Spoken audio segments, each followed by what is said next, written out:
తెలుగునాట ముఖ్యంగా ఆంధ్రప్రదేశ్లో పలువురు శాసన సభ్యులు ముఖ్యమంత్రులకు కంట్లో నలుసుల్లా తయారవుతున్నారా? MLA అంటే మెంబర్ ఆఫ్ లెజిస్లేటివ్ అసెంబ్లీ అంటే చట్టసభల సభ్యులు.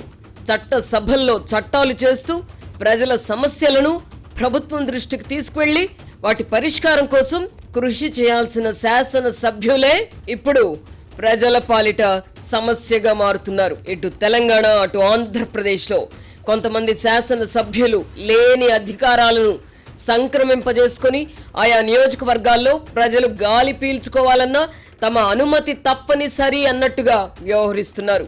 2004 నుంచి ప్రారంభమైన ఈ ధోరణి ఇప్పుడు ఆంధ్రప్రదేశ్లో వెర్రి తలలు వేస్తోంది. జగన్మోహన్ రెడ్డి హయాంలో శాసన సభ్యులకు అపరిమిత స్వేచ్ఛనివ్వడంతో వారు ప్రభుత్వ కార్యాలయాలను తమ అజమాయిషీలోకి తెచ్చుకున్నారు. ఇప్పుడు కూటమి ఎమ్మెల్యేలకు అదే ఆదర్శమైంది. గతానికి భిన్నంగా ఈ జాడ్యం ఇప్పుడు తెలంగాణకు కూడా విస్తరించింది. 2009లో ఎమ్మెల్యేగా ఎన్నికైన లోక్సత్తా అధినేత జయప్రకాష్ నారాయణ మంచినీటి సరఫరా, డ్రైనేజ్ వంటి స్థానిక సమస్యలను తన దృష్టికి తీసుకొచ్చిన వారిని ఉద్దేశించి వాటి గురించి స్థానిక ప్రజాప్రతినిధులైన కార్పొరేటర్లకు చెప్పాలని సూచించేవారు. ఇది ప్రజలకు రుచించలేదు, అది వేరే విషయం. 1983కు ముందు గ్రామీణ ప్రాంతాల్లో ప్రభుత్వం ఉనికి ఉండేది కాదు. అక్కడి ప్రజా సమస్యలను స్థానిక సంస్థలే పరిష్కరించేవి. అప్పట్లో ఎమ్మెల్యేలు ప్రజలకు పెద్దగా అందుబాటులో ఉండేవారు కాదు. ఎమ్మెల్యేలను కలుసుకోగలిగే పరిస్థితి జిల్లాల్లోనే కొద్ది మందికే ఉండేది. ఇక మంత్రులు, జిల్లా కలెక్టర్లను కలుసుకోవడం అరుదైన అవకాశంగా ఉండేది. అలా కలుసుకోగలిగిన వారిని పలుకుబడి ఉన్నట్టు పరిగణించేవారు. ఆ తర్వాత ఎన్టీఆర్ హయాంలో ప్రభుత్వాన్ని ప్రజలకు చేరువ చేశారు. దీంతో ఎమ్మెల్యేలు ప్రజల్లో తిరగక తప్పలేదు. ఫలితంగా ప్రజలు తమ వ్యక్తిగత సమస్యలను, కుటుంబ పంచాయతీలను పరిష్కరించవలసిందిగా కూడా ఎమ్మెల్యేలను కోరేవారు. మొగుడు పెళ్లాల పంచాయతీలు తామెందుకు పరిష్కరించాలని ఆ రోజుల్లో ఎమ్మెల్యేలు విసుక్కునేవారు. హైదరాబాద్లో ఉండే తమ ఎమ్మెల్యేలను తెలంగాణ జిల్లాలకు చెందిన ప్రజలు వచ్చి కలుసుకొని బాధలు చెప్పుకునేవారు. కొంతమంది అయితే తిరుగు ప్రయాణాలకు ఛార్జీలు ఇవ్వవలసిందిగా ఎమ్మెల్యేలను కోరేవారు. తమను కలవడానికి వచ్చిన వారికి కాఫీ, టీలు తాగించడంతో పాటు భోజనం, వసతి కూడా ఏర్పాటు చేయవలసి రావడంతో శాసన సభ్యులు ఆర్థికంగా నలిగిపోయేవారు. పెళ్లిళ్ళు, చావులకు వెళ్లడం విధిగా మారింది. అదే సమయంలో ఖర్చుల కోసం డబ్బు కూడా డిమాండ్ చేసేవారు. తెలంగాణలో ఇప్పటికీ ఈ పరిస్థితి ఉంది.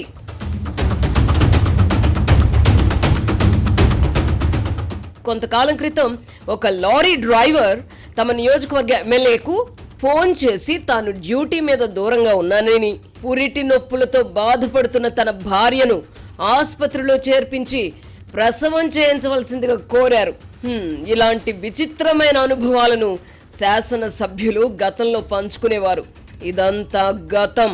ఇప్పుడు ఎమ్మెల్యేలు ఆయా నియోజకవర్గాలకు సామంతరాజులుగా, దండనాయకులుగా తయారయ్యారు. తెలంగాణలో కూడా ఈ పోకడలు మొదలయ్యాయి. తెలంగాణలో యూరియా కొరత ఇప్పుడు ప్రధాన సమస్యగా ఉంది. రైతులు ప్రభుత్వాన్ని నిందిస్తున్నారు. కేంద్ర ప్రభుత్వానికి చెందిన రామగుండం ఎరువుల కంపెనీ తెలంగాణలో ఉన్నప్పటికీ సాంకేతిక సమస్యలు తలెత్తి ఉత్పత్తి నిలిచిపోయింది. దీంతో యూరియా కొరత మరింత తీవ్రమైంది. ఈ పరిస్థితుల్లో ఎవరైనా ఏం చేస్తారు? ఎరువుల ఫ్యాక్టరీలో మరమ్మతులను వేగంగా పూర్తి చేయించి ఉత్పత్తి తిరిగి ప్రారంభమయ్యేలా చేస్తారు. కానీ అధికార పార్టీకి చెందిన ఒక ఎమ్మెల్యే ఇందుకు విరుద్ధంగా వ్యవహరిస్తున్నారు. మరమ్మతుల కాంట్రాక్ట్ పొందిన సంస్థ ప్రతినిధులు తనను కలిసి తన సంగతి ఏమిటో తేల్చకపోతే ఎలా అని భీష్మించుకుని కూర్చున్నారు. ఈ వ్యవహారం మంత్రి, ముఖ్యమంత్రి వరకు వెళ్ళింది. దీంతో సంబంధిత శాఖ మంత్రి కల్పించుకొని సదరు ఎమ్మెల్యేను పిలిపించుకొని సర్ది చెప్పారు. ఈ ధోరణిని ఏమనాలి? ఇల్లు తగలబడుతుంటే బొగ్గులు ఏరుకోవడానికి ప్రయత్నించినట్టుగా లేదా? కేసీఆర్ రెండోసారి అధికారంలోకి వచ్చిన తర్వాత ఎమ్మెల్యేలకు పూర్తి స్వేచ్ఛనిచ్చారు. అదే సమయంలో ఆంధ్రప్రదేశ్లో జగన్మోహన్ రెడ్డి ముఖ్యమంత్రి అయ్యారు. అతను కూడా తమ పార్టీ ఎమ్మెల్యేలకు పూర్తి స్వేచ్ఛనిచ్చారు. ఈ విషయంలో ఒకరికొకరు ఆదర్శమయ్యారు. ఫలితంగా తెలంగాణలో గతంలో ఎన్నడూ లేని విధంగా నియోజకవర్గాలలో ఎమ్మెల్యేల ఆధిపత్యం పెరిగిపోయింది. ప్రభుత్వ కార్యాలయాల్లో ప్రజలకు సంబంధించిన సమస్యలు పరిష్కారం చేయాలన్నా ఎమ్మెల్యేల అనుమతి తప్పనిసరి చేశారు. పోలీస్ స్టేషన్లో ఎఫ్ఐఆర్ కట్టాలన్నా శాసనసభ్యుడి అనుమతి ఉండాలని నిర్దేశించారు. దీంతో యావత్ అధికార యంత్రాంగం రాజకీయ నాయకుల గుప్పెట్లోకి వెళ్లిపోయింది.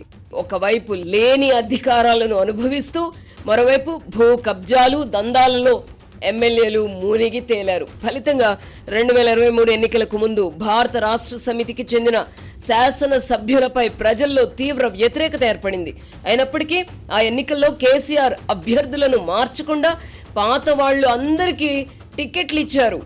అప్రతిష్ట పాలైన శాసన సభ్యులను మార్చి ఉంటే కేసీఆర్ అధికారం కోల్పోయి ఉండేవారు కాదన్న అభిప్రాయం భారత రాష్ట్ర సమితి ముఖ్యులలో ఇప్పటికీ ఉంది.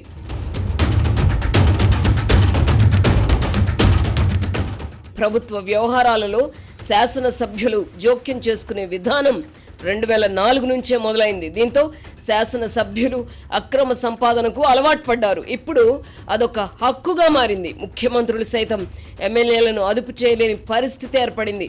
ఉమ్మడి రాష్ట్రంలో 2004 తర్వాత పై స్థాయిలో అవినీతి వ్యవస్థీకృతమైంది.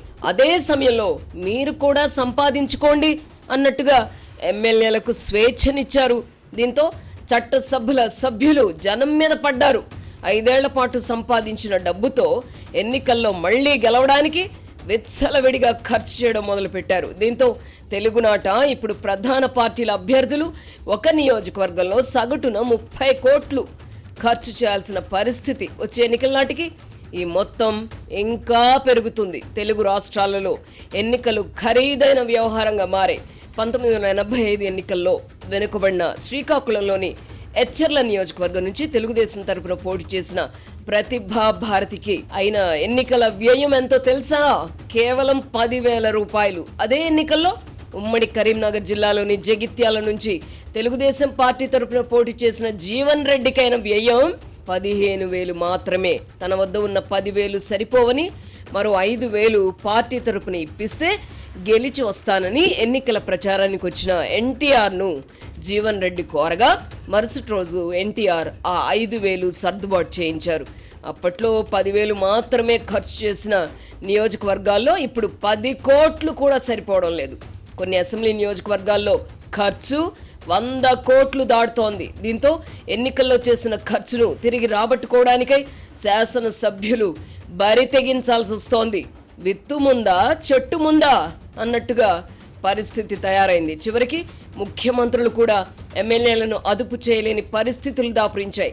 ఇక ప్రభుత్వానికి బొటాబొట్టి మెజారిటీ ఉంటే ఎమ్మెల్యేలను సంతృప్తి పరచడానికే ముఖ్యమంత్రి తన సమయాన్ని వెచ్చించాల్సి వస్తోంది. తెలంగాణలో అధికార పార్టీకి చెందిన ఒక ఎమ్మెల్యే అసంతృప్తితో ఉన్నట్టు తెలుసుకున్న ముఖ్యమంత్రి రేవంత్ రెడ్డి సన్నిహితులు ఆయనతో మాట మంతి కలపగా ఎన్నికల్లో ఖర్చు చేసిన పైసలు రాబట్టుకోవాలిగా 25 కోట్ల రూపాయలు పంపండి అని కోరారట. దీంతో సదరు మధ్యవర్తులు వెనుదిరగాల్సి వచ్చింది. ఎన్నికల్లో విచ్చలవిడిగా డబ్బులు ఖర్చు చేయడం, గెలిచిన వారు తిరిగి ఆ డబ్బు రాబట్టుకోవడానికి తెగబడడం అనేది ఒక విషవలయంగా మారింది.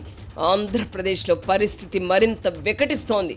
జగన్మోహన్ రెడ్డి అధికారంలోకి వచ్చాక శాసనసభ్యులకు పట్టపగ్గాలు లేకుండా పోయాయి. వ్యవస్థలంటే భయం లేకుండా పోయింది.